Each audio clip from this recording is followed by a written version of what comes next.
ध्यान में प्रवेश करने का सबसे सरल तरीका है हमारी सांसें। वे सांसें जिनसे हमारा यह समस्त स्थूल शरीर जीवित है, कार्य कर रहा है।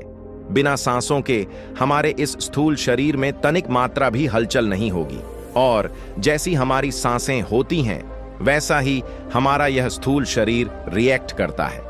बहुत से लोग सांसों के बारे में बहुत कुछ बताते हैं, परंतु सांसों की गति कैसी होनी चाहिए और प्रत्येक सांस का हमारे इस स्थूल शरीर पर क्या प्रभाव पड़ता है, इसके बारे में बहुत कम लोग ही बता पाते हैं। दोस्तों, सोचिए, कोई भी व्यक्ति, चाहे वह आम आदमी हो या कोई ऋषि मुनि, बिना सांसों के जीवित रहना असंभव है। उसके जीवन में हो रही प्रगति भी उसकी सांसों पर निर्भर करती है। जब आप ध्यान करने बैठते हैं तो आपकी सांसें जब तक स्थिर नहीं होंगी तब तक आप ध्यान में प्रवेश नहीं कर पाएंगे। इसलिए अपनी सांसों को स्थिर करना बहुत आवश्यक है। कोई भी साधक ध्यान में प्रवेश तब तक नहीं कर पाएगा जब तक वह अपने जीवन की नींव को मजबूत ना कर ले। जीवन की नींव को मजबूत करने का केवल एक ही उपाय है, और वह उपाय है हमारी सांसें, जिन्हें अध्यात्म प्राण कहता है और विज्ञान सांस कहता है। दोस्तों, एक व्यक्ति के लिए ये सांसें इतनी महत्वपूर्ण हैं कि इन्हीं से उसे जीवन मिलता है, और इन्हीं की वजह से वह जीवन से दूर भी हो सकता है। विज्ञान कहता है जब तक एक व्यक्ति सांस ले रहा है तब तक वह जीवित है, उसके बाद वह मर जाता है। परंतु अध्यात्म कहता है जब तक एक व्यक्ति के भीतर ये सांसें चल रही हैं तब तक वह अपने स्थूल शरीर में जीवित है।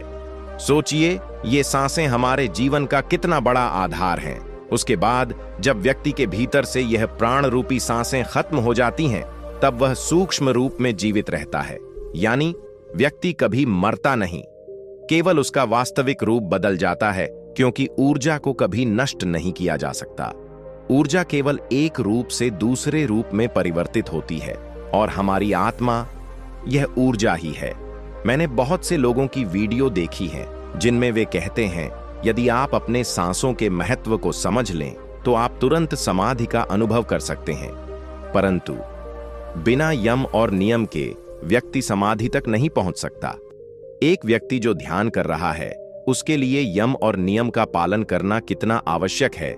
यम और नियम का पालन करके ही आप ध्यान की गहराइयों में प्रवेश कर सकते हैं। केवल सांस लेने मात्र से आपको कभी समाधि घट नहीं होगी। यदि कोई ऐसा कह रहा है कि आप अपनी सांसों को ऐसे परिवर्तित करके ध्यान समाधि में उतर सकते हैं, तो वह केवल आपको मूर्ख बना रहा है, क्योंकि आपकी सांसों के साथ साथ आपकी मानसिक स्थिति भी वैसी होनी चाहिए। अगर किसी व्यक्ति की मानसिक स्थिति खराब है तो उसकी सांस स्थिर हो ही नहीं सकती। वासनाओं से भरे हुए व्यक्ति की सांस कभी भी स्थिर नहीं हो सकती, और ना ही उसके भीतर से स्त्री के प्रति मोह को दूर किया जा सकता है।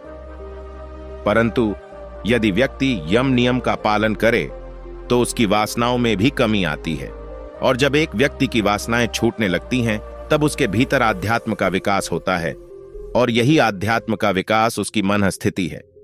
जब आपकी मन स्थिति ठीक होगी तभी आप ध्यान की अवस्था में बैठ सकते हैं, अन्यथा आप कितनी ही कोशिश कर लें ध्यान की अवस्था में बैठ ही नहीं सकते।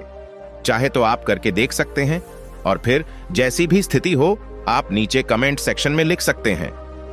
दोस्तों, यह बात बिल्कुल सत्य है कि जैसी हमारी सांसें होती हैं वैसे ही हमारा यह स्थूल शरीर रिएक्ट करता है, क्योंकि इस स्थूल शरीर का आधार ही हमारी सांसें हैं, जिन्हें हम प्राण कहते हैं। यदि आप अपने चारों तरफ ध्यान से नोटिस करें तो पाएंगे कि जो व्यक्ति ध्यान या मेडिटेशन नहीं करता उसकी सांसों की गति तीव्र होती है, परंतु जो व्यक्ति ध्यान, मेडिटेशन और प्राणायाम करता है उसकी सांसों की गति धीमी होती है। आपकी सांसों की गति जितनी धीमी होगी उतना ही आपके अंदर आध्यात्मिक विकास होगा। साथ ही आपकी उम्र भी जैसे थम सी जाएगी, क्योंकि हम जितनी ज्यादा श्वास खर्च करते हैं उतनी ही हमारी आयु कम होती जाती है। जो भी व्यक्ति इस मृत्यु लोक पर जन्मे हैं वे दिनों, महीनों या वर्षों के लिए नहीं आए हैं, बल्कि इस प्रकृति ने उन्हें गिनकर सांसें दी हैं। और यदि हम अपनी गिनी चुनी सांसों को ऐसे ही फिजूल में बर्बाद कर देंगे तो अधिक वर्षों तक जीवित कैसे रहेंगे। दोस्तों, यह सांसें हमारे स्थूल शरीर और हमारी आत्मा के बीच एक कड़ी का काम करती हैं। इस कड़ी को लंबे समय तक बनाए रखने के लिए हमें अपनी सांसों की गति को सुधारना होगा। हमारी सांसों की गति प्रत्येक अवस्था में भिन्न भिन्न होती है और इसी गति को हमें स्थिर करना है। ध्यान में प्रवेश करने के बहुत से मार्ग हैं, लेकिन सांसों के द्वारा ध्यान में प्रवेश करना सबसे आसान विधि है। यह विधि खासकर उनके लिए आसान है जो ध्यान साधना कर सकते हैं, अपनी सांसों पर ध्यान केंद्रित कर सकते हैं और अपने नाभि या पूरे शरीर पर ध्यान दे सकते हैं। अगर आप ऐसा नहीं कर सकते तो इस वीडियो को देखना आपके लिए व्यर्थ होगा। लेकिन रुको, सांसों के माध्यम से समाधि में पहुंचने के 3 स्टेप्स हैं जिन्हें अपनाकर आप यह कर सकते हैं। पहली स्टेज में आपको 10 मिनट तक ध्यान करना है और ध्यान अपनी सांसों पर केंद्रित करना है। इन 10 मिनटों में आपको कम से कम 70 से 80 सांसें लेनी होंगी। अगर 80 से ज्यादा सांसें ले रहे हैं तो इसका मतलब है कि आप ध्यान सही तरीके से नहीं कर पा रहे हैं। शुरुआत में यह थोड़ा कठिन हो सकता है। आपको पहले स्टेज में सांसों पर ध्यान कुछ इस प्रकार रखना है। जैसे ही आप सांस लेंगे, सांस को रोक कर रखना है जब तक कि आप रोक सकें। जब आपको लगे कि अब सांस छोड़ देना चाहिए तो आप सांस छोड़ेंगे। सांसों के इस एक पैटर्न को पूरा करने में आपको 10 से 12 सेकंड लगेंगे। इस हिसाब से आप 1 मिनट में ज्यादा से ज्यादा 7 से 8 सांसें ही ले पाएंगे। जब आप ऐसा करेंगे तो आपके मन में बहुत से विचार आएंगे। ये विचार आपके ध्यान को भटकाएंगे, जल्दी जल्दी सांस लेने के लिए आपको उत्साहित करेंगे, प्रेशराइज करेंगे। लेकिन आपको ऐसा बिल्कुल नहीं करना है। आपको केवल अपनी सांसों पर ही ध्यान देना है। आप सांस ले रहे हैं और सांस छोड़ रहे हैं, बस केवल इसी पर ध्यान केंद्रित करें। इस प्रक्रिया से आपके मन में चल रहे विचार गहरे नहीं हो पाएंगे और कुछ दिन के अभ्यास के बाद आप अपने मन में चल रहे विचारों और कल्पनाओं से धीरे धीरे दूर हो जाएंगे। दूसरे स्टेज में आपको 15 मिनट तक ध्यान करना है। अब ध्यान अपने नाभि तक सांसों पर केंद्रित करना है। जब आप सांस लें तो यह सांस आपकी नाभि तक पहुंचे और आपका पेट फूले और पिचके। इसका अभ्यास 15 मिनट तक करना है। 15 मिनट में सिर्फ 110 से 115 सांसें लेनी हैं। अगर आप 15 मिनट में 110 से 115 सांसें लेते हैं तो आपका पेट फूलेगा और पिचकेगा। 110 से 120 सांसें ले रहे हैं तो इसका मतलब है कि आपका ध्यान सध रहा है। इसे करने के लिए सुखासन में बैठें, आंखें बंद करें और धीरे धीरे गहरी सांस लें और छोड़ें। इस प्रक्रिया में सांस को नाभि तक महसूस करें। गहरी सांस लें, उसे रोकें और महसूस करें कि वह सांस आपके पेट में इकट्ठी हो रही है। जब आप महसूस करें कि सांस छोड़ने का समय है तो धीरे से सांस छोड़ दें। ध्यान रहे, सांस लेते समय आपका पेट फूला हुआ होना चाहिए। यह पूरी प्रक्रिया शांतिपूर्ण और गहराई से करनी है तो सांस को छोड़ेंगे। इस प्रकार आपको 110 से 120 सांसें ही लेनी हैं। जब आप ऐसा सिर्फ 15 मिनट तक करते हैं तब आप देखेंगे आपका दिमाग शांत हो गया है। एक ऐसी स्थिति आ जाती है कि बाहरी दुनिया से आपको कोई मतलब नहीं रह जाता। बाहर क्या हो रहा है इसका आपको ध्यान नहीं होना चाहिए। आपको केवल अपनी नाभि तक चल रही सांसों पर ध्यान देना है। कुछ समय में आप ऐसा महसूस करेंगे जैसे आप दूर बैठे हुए देख रहे हैं। आपका पेट फूल रहा है और पिचक रहा है। आप नाभि तक सांस ले रहे हैं। कुछ दिनों तक ऐसा अभ्यास करने से आप पाएंगे कि आपकी सांसों की गति स्थिर और लंबी हो गई है। इसका मतलब आपने दूसरी अवस्था को पार कर लिया है। अब तीसरी अवस्था में आप अपनी सांसों को पूरे शरीर में महसूस कर पाएंगे। यही ध्यान की अवस्था है जिसमें आपको अपने पूरे शरीर का बोध होगा। यह बोध तब तक होगा जब तक आप अपनी सांसों पर ध्यान रखेंगे। जैसे ही आपका ध्यान सांसों से हटता है, आप उस अवस्था में पहुंच जाते हैं जहां पहुंचने की रेस में हर कोई लगा हुआ है। हर साधक उस अवस्था तक पहुंचना चाहता है लेकिन नहीं पहुंच पा रहा है। इस अवस्था में आपको 20 मिनट तक मेडिटेशन करना है और इन 20 मिनट में आपको केवल लगभग 150 बार ही सांस लेनी है। यदि आपकी सांसें इससे अधिक होती हैं तो इसका अर्थ है कि आपको और अधिक अभ्यास की आवश्यकता है। जब आप ऐसा अभ्यास कर लेते हैं तो आप पाएंगे कि आप एक ऐसी अवस्था में विचरण कर रहे हैं जहां आपका आपके शरीर से संबंध समाप्त हो चुका है। आप दूर बैठे अपने शरीर को देख रहे हैं कि कोई शरीर है जो सांस ले रहा है और छोड़ रहा है, लेकिन आप पूरी तरह आजाद हैं। आपके शरीर में न तो कोई पीड़ा है और न ही कोई बंधन जो आपको उससे बांध रहा है। लेकिन ध्यान रहे, इस अवस्था का प्रयोग करते समय आपकी कमर बिल्कुल सीधी होनी चाहिए। कमर में किसी भी प्रकार का बैंड नहीं होना चाहिए, क्योंकि जब आप ध्यान की इस अवस्था में होते हैं तब आपके मूलाधार चक्र में उपस्थित प्राण ऊर्जा जो आपको समाधि का अनुभव कराएगी, ऊपर की ओर गति करने के लिए तैयार हो जाती है। और जब यह ऊर्जा गतिशील होती है तो यह आपकी रीढ़ की हड्डी के सहारे, जिसमें आपकी सुषुम्ना नाड़ी विद्यमान है, उसमें भरे लिक्विड को ऊपर की तरफ फोर्स करते हुए आगे बढ़ती है। यह ऊर्जा मूलाधार चक्र से उठकर स्वाधिष्ठान चक्र और मणिपुर चक्र से होते हुए अनहद चक्र, विशुद्ध चक्र और उसके बाद आज्ञा चक्र तक का सफर करने को तैयार हो जाती है। लेकिन ध्यान रहे, यदि इस अवस्था में आपके शरीर में कोई बैंड है, कुछ मुड़ा हुआ है या आपका शरीर सही मुद्रा में नहीं है, तो यह प्रयोग असफल हो सकता है। इसलिए इस अवस्था में आपको इस बात पर खास ध्यान रखना है। दोस्तों, यह अनुभव 100 साधकों में से केवल 2 या 3 को ही हो सकता है। तो आप नीचे कमेंट सेक्शन में कुछ भी लिखने से पहले अपने किए गए प्रयासों पर ध्यान दें। क्या आपके प्रयासों में कोई कमी रह गई है? अगर ऐसा है तो यही कारण हो सकता है कि आपको यह अनुभव नहीं हो रहा। परंतु जिन साधकों को अच्छे अनुभव हो रहे हैं, वे यह समझ लें कि वे ध्यान में आगे बढ़ रहे हैं। लेकिन जो साधक इसमें सफल नहीं हुए हैं, उन्हें मायूस होने की बिल्कुल आवश्यकता नहीं है। यदि ध्यान करते वक्त आपको परम शांति महसूस हुई हो या आप स्वयं को देख पाए हों, अपनी आती जाती सांसों को साक्षी भाव से देख पाए हों, तो समझ लें कि आप भी ध्यान में प्रगति कर रहे हैं। धीरे धीरे आपके जीवन में भी यह समाधि की अवस्था जरूर आएगी। दोस्तों, समाधि की अवस्था को एक्सप्लेन करना थोड़ा कठिन है, क्योंकि इसका अनुभव प्रत्येक व्यक्ति को भिन्न भिन्न स्तर पर होता है। आपको किस स्तर पर हुआ है, इसका अनुभव केवल आप ही बता सकते हैं। लेकिन एक बात जो मैं आप लोगों से कहना चाहता हूं, वह यह है कि इस प्रयोग के दौरान यदि आप अपने मन और शरीर को स्थिर रख सकें, तो आप अपनी आयु को भी लंबा कर सकते हैं। बाकी इसके बहुत से फायदे हैं जो आप खुद महसूस करेंगे। तो मुझे कमेंट सेक्शन में यह जरूर बताएं कि इस प्रयोग के बाद आपको कौन कौन से अनुभव हुए हैं।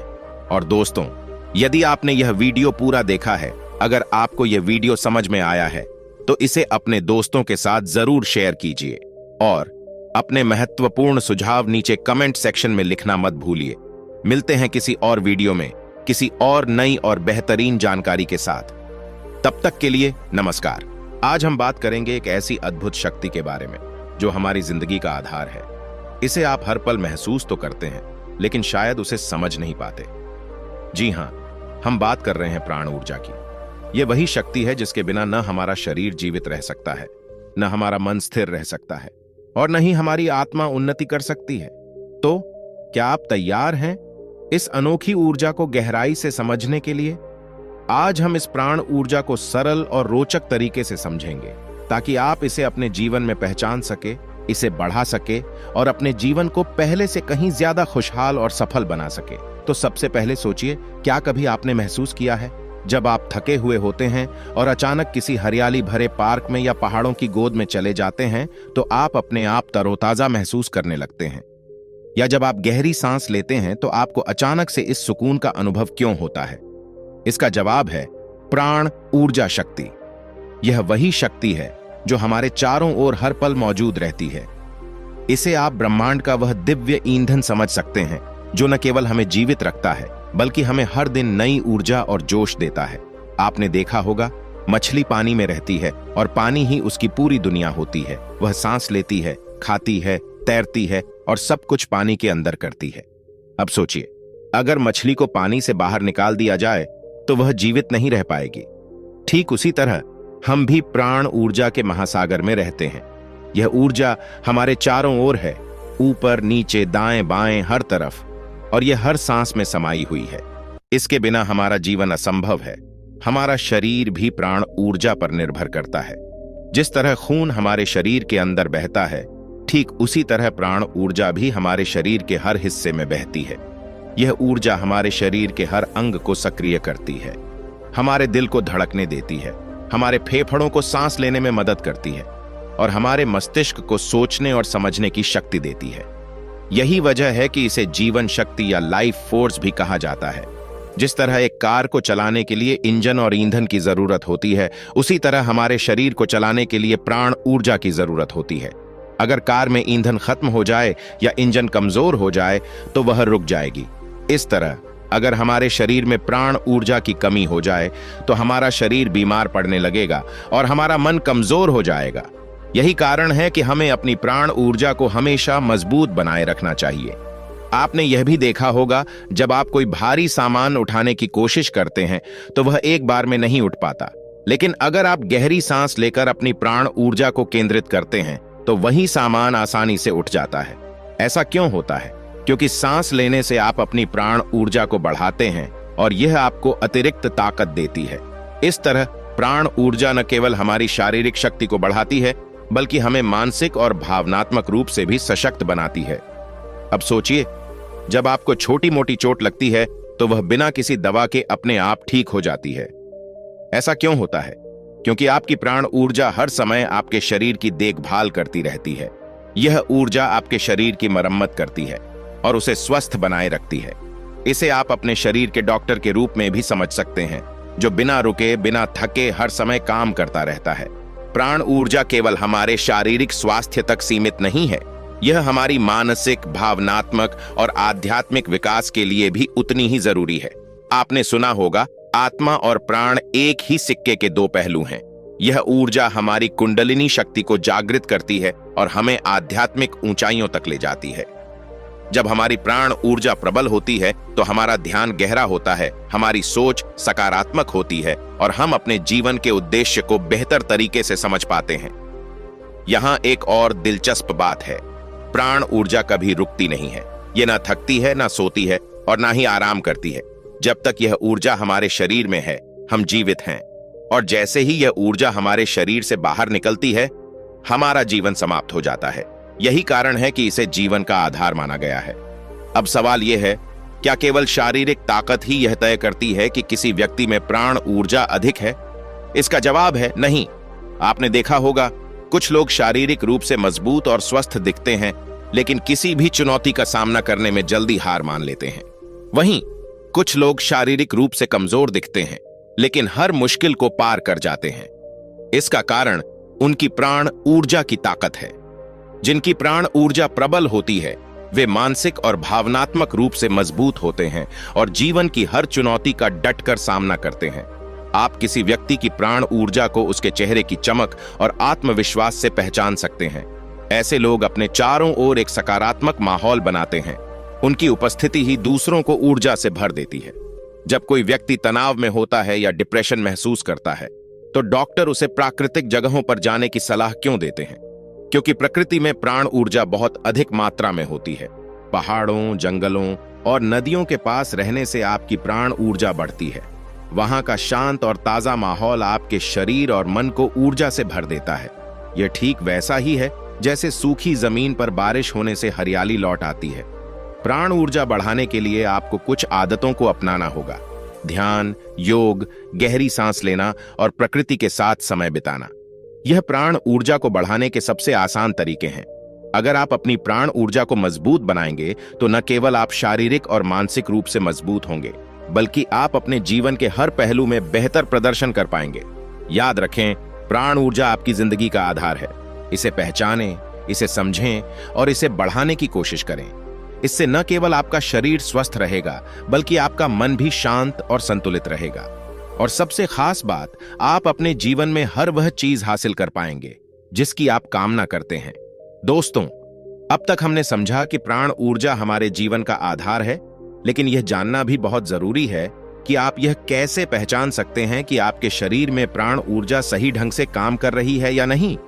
इसके साथ ही इसके लाभ और इसे बढ़ाने के उपाय भी समझेंगे, ताकि आप अपने जीवन में इस ऊर्जा का पूरा लाभ उठा सकें। अगर आपके अंदर प्राण ऊर्जा प्रबल है, तो इसके कुछ विशेष लक्षण आपके व्यवहार और अनुभवों में दिखाई देंगे। सबसे पहला लक्षण है हवा में उठने का एहसास। कई बार आपको सपनों में ऐसा लगेगा जैसे आप हवा में तैर रहे हैं, या ध्यान करते हुए आपको यह अनुभव होगा कि आपका शरीर हल्का हो गया है और वह जमीन से ऊपर उठ गया है। यह संकेत है कि आपकी प्राण ऊर्जा प्रखर हो रही है। इसके अलावा जब आप मधुर संगीत सुनते हैं और अनायास ही आपके पैर थिरकने लगते हैं, तो यह भी आपकी प्राण ऊर्जा के सक्रिय होने का प्रमाण है। अगर आप किसी खूबसूरत जगह पर जाते हैं, जैसे पहाड़ों में, झरनों के पास या हरियाली भरे मैदान में, और अचानक आपका मन खुशी से झूम उठता है, तो समझ जाइए कि आपकी प्राण ऊर्जा अच्छी तरह से काम कर रही है। यहां तक कि जब कोई प्रेमी अपनी प्रेमिका को देखता है और उसके दिल में उमंग पैदा होती है तो यह भी प्राण ऊर्जा की सक्रियता को दर्शाता है। इसका मतलब है कि आपकी भावनाएं जीवंत हैं और आपकी प्राण ऊर्जा मजबूत है। इसके विपरीत, अगर आपको इन चीजों से कोई फर्क नहीं पड़ता, मौसम कितना भी सुहाना हो, संगीत कितना भी मधुर हो, फिर भी आप उदास या नीरस महसूस करते हैं, तो यह संकेत है कि आपकी प्राण ऊर्जा कमजोर हो चुकी है। एक और महत्वपूर्ण लक्षण यह भी है कि जब आपकी प्राण ऊर्जा प्रबल होती है तो आप ब्रह्म मुहूर्त में यानी सुबह जल्दी उठने में सहज होते हैं। आपको न तो आलस महसूस होता है और न ही ज्यादा सोने की जरूरत पड़ती है। यदि आप सुबह जल्दी उठते हैं और दिन भर ऊर्जावान रहते हैं तो यह इस बात का प्रमाण है कि आपकी प्राण ऊर्जा सही तरीके से काम कर रही है। लेकिन यदि आप सुबह 8 से 10 बजे तक बिस्तर पर पड़े रहते हैं और दिन भर थकावट महसूस करते हैं तो इसका मतलब है कि आपकी प्राण ऊर्जा कम हो रही है। जब आपकी प्राण ऊर्जा मजबूत होती है तो आपके अंदर एक विशेष तेजस्विता दिखाई देती है। आपका चेहरा खिला हुआ रहता है, आपके अंदर उत्साह और आत्मविश्वास भरपूर होता है और आप निरंतर कुछ नया करने की इच्छा महसूस करते हैं। आप आशावादी बनते हैं और आपके विचार सकारात्मक रहते हैं। इस स्थिति में आपका मन शांत और स्थिर रहता है और आप आध्यात्मिक रूप से भी तेजी से प्रगति करते हैं। इसके विपरीत, यदि आपकी प्राण ऊर्जा कमजोर हो जाती है तो आपको हमेशा थकावट महसूस होगी, आपके अंदर तनाव और चिंता बढ़ जाएगी, आपका चेहरा मुरझाया हुआ लगेगा और आपके विचार नकारात्मक हो जाएंगे। यह स्थिति आपके शारीरिक और मानसिक स्वास्थ्य दोनों को प्रभावित कर सकती है। अब बात करते हैं उन लाभों की जो प्राण ऊर्जा के मजबूत होने से मिलते हैं। जब आपकी प्राण ऊर्जा बढ़ती है तो आपके अंदर एक विशेष आकर्षण शक्ति विकसित होती है। आपका व्यक्तित्व ऐसा हो जाता है कि लोग स्वतः ही आपकी ओर आकर्षित होते हैं। आपकी वाणी में एक अलग तरह की शक्ति आ जाती है जिससे लोग आपकी बातों को ध्यान से सुनने लगते हैं। प्राण ऊर्जा का सबसे बड़ा लाभ यह है कि यह आपकी आत्मा और शरीर को संतुलित करती है। यह न केवल आपके शारीरिक अंगों को सही ढंग से काम करने में मदद करती है, बल्कि आपके मानसिक और भावनात्मक स्वास्थ्य को भी स्थिर बनाती है। जब आपकी प्राण ऊर्जा प्रबल होती है तो आप जीवन की हर चुनौती का सामना आत्मविश्वास के साथ कर सकते हैं। अब बात करते हैं उन लाभों की जो प्राण ऊर्जा के मजबूत होने से मिलते हैं। जब आपकी प्राण ऊर्जा बढ़ती है तो आपके अंदर एक विशेष आकर्षण शक्ति विकसित होती है। आपका व्यक्तित्व ऐसा हो जाता है कि लोग स्वतः ही आपकी ओर आकर्षित होने लगते हैं। आपकी वाणी में एक अलग तरह की शक्ति आ जाती है जिससे लोग आपकी बातों को ध्यान से सुनने लगते हैं। प्राण ऊर्जा का सबसे बड़ा लाभ यह है कि यह आपकी आत्मा और शरीर को संतुलित करती है। यह न केवल आपके शारीरिक अंगों को सही ढंग से काम करने में मदद करती है, बल्कि आपके मानसिक और भावनात्मक स्वास्थ्य को भी स्थिर बनाती है। जब आपकी प्राण ऊर्जा प्रबल होती है तो आप जीवन की हर चुनौती का सामना आत्मविश्वास के साथ कर सकते हैं। अब सवाल यह है कि कैसे आप अपनी प्राण ऊर्जा को बढ़ा सकते हैं। इसके लिए सबसे पहली और सबसे जरूरी बात यह है कि आपको अपने विचारों को सकारात्मक बनाना होगा। हमारे विचार ही हमारे प्राण ऊर्जा को प्रभावित करते हैं। अगर आपके विचार नकारात्मक हैं, जैसे मैं कमजोर हूं या मैं बीमार हूं, तो यह आपकी ऊर्जा को कमजोर कर देगा। लेकिन अगर आप सकारात्मक सोचते हैं तो यह प्राण ऊर्जा को तुरंत बढ़ा देगा। आपने यह भी सुना होगा कि अगर कोई व्यक्ति मृत्यु के करीब हो लेकिन वह प्रबल इच्छा शक्ति के साथ यह सोचे कि मैं ठीक हो जाऊंगा, तो वह चमत्कारिक रूप से ठीक हो सकता है। इसका कारण यही है कि हमारे विचार सीधे हमारी प्राण ऊर्जा को प्रभावित करते हैं। इसलिए हमेशा अपने विचारों को सकारात्मक रखें और अपनी मानसिकता को मजबूत बनाएं। इसके अलावा अपनी प्राण ऊर्जा को बढ़ाने के लिए आपको ध्यान और योग का अभ्यास करना चाहिए। गहरी सांस लेना, प्राणायाम करना और अपनी सांसों पर ध्यान केंद्रित करना आपकी प्राण ऊर्जा को बढ़ाने का सबसे आसान और प्रभावी तरीका है। जब आप ध्यान करते हैं तो आप अपनी आंतरिक ऊर्जा को महसूस कर सकते हैं और उसे बढ़ा सकते हैं। प्रकृति के साथ समय बिताना। क्या आप जानते हैं यह आपकी प्राण ऊर्जा को बढ़ाने का एक बेहतरीन तरीका है। जब आप पहाड़ों, जंगलों या झरों के पास जाते हैं तो वहां की प्रचुर प्राण ऊर्जा आपके शरीर में समाहित हो जाती है। यह ऊर्जा आपके शरीर और मन दोनों को रिचार्ज करती है और आपको नई ताकत देती है। क्या आप इसे महसूस कर सकते हैं? हमेशा याद रखें, आपकी प्राण ऊर्जा ही आपकी असली ताकत है। इसे पहचानें, इसे समझें और इसे बढ़ाने के लिए हर संभव प्रयास करें। जब आपकी प्राण ऊर्जा प्रबल होगी तो न केवल आप शारीरिक और मानसिक रूप से स्वस्थ रहेंगे, बल्कि आप अपने जीवन के हर क्षेत्र में सफलता और आनंद का अनुभव करेंगे। अब तक हमने समझा कि प्राण ऊर्जा को बढ़ाने के लिए किन उपायों की जरूरत होती है। सबसे पहली बात, आप हमेशा वर्तमान में जीं। जब हमारा दिमाग भूतकाल या भविष्य में भटकता है तो हमारी ऊर्जा खर्च होती है। वर्तमान में रहने से यह ऊर्जा बचती है और प्राण ऊर्जा में वृद्धि होती है। इसके बाद प्राणायाम का अभ्यास करें। भस्त्रिका, कपालभाति और ब्राह्मणी जैसे अभ्यास बहुत उपयोगी होते हैं।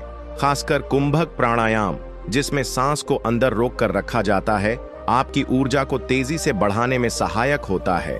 और फिर महामंत्र ओम का जाप। ओम का जाप करने से आपके शरीर और मस्तिष्क में कंपन उत्पन्न होता है, जिससे आंतरिक ऊर्जा संतुलित रहती है और प्राण ऊर्जा को बढ़ाने में मदद मिलती है। इसके अलावा खाली समय में 5 से 10 मिनट ताली बजाने से भी शरीर में ऊर्जा का संचार होता है। क्या आपने कभी इसका अनुभव किया है? मौन रहने से अनावश्यक बातों में खर्च होने वाली ऊर्जा को बचाया जा सकता है। बिना कारण इधर उधर देखने से बचें। आपकी दृष्टि जितनी नियंत्रित होगी, उतनी ही आपकी ऊर्जा बचेगी। भोजन में संयम बरतें और अपनी भूख से थोड़ा कम ही खाएं। ज्यादा खाना पचाने में ऊर्जा खर्च होती है। सप्ताह में 1 दिन उपवास करने से शरीर को आराम मिलता है और प्राण ऊर्जा में वृद्धि होती है। क्या आप इसे ट्राई करेंगे? अति सक्रियता से बचें और हर कार्य को शांतिपूर्वक करें। झुककर बैठने से रीढ़ की हड्डी पर दबाव पड़ता है, जिससे प्राण ऊर्जा में कमी होती है। हमेशा सीधा बैठने की आदत डालें। अति कामुक विचारों से बचें, क्योंकि इससे भी ऊर्जा का अक्षय होता है। गहरी सांस लेने की आदत डालें, क्योंकि यह प्राण ऊर्जा को शरीर में बेहतर तरीके से पहुंचाती है। सकारात्मक लोगों के साथ समय बिताएं और नकारात्मक मानसिकता वाले व्यक्तियों से दूरी बनाएं।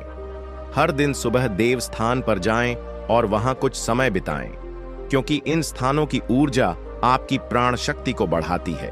किसी भी प्रकार के नशे से बचें, क्योंकि यह आपकी प्राण ऊर्जा को बहुत तेजी से खत्म करता है। अपने अस्तित्व से जुड़ने का प्रयास करें। ध्यान और भक्ति के माध्यम से मन को नियंत्रित करें। जब आपका मन नियंत्रण में होगा, तब आपकी प्राण ऊर्जा स्वतः बढ़ने लगेगी। ये सभी उपाय आपकी ऊर्जा को संतुलित करने और जीवन में नई ऊर्जा लाने में सहायक होंगे। अगर आपको यह जानकारी सहायक लगी हो तो हमें कमेंट करके जरूर बताएं। साथ ही हमारे चैनल बुद्धा इंस्पायर्ड 3388 को सब्सक्राइब करें। धन्यवाद।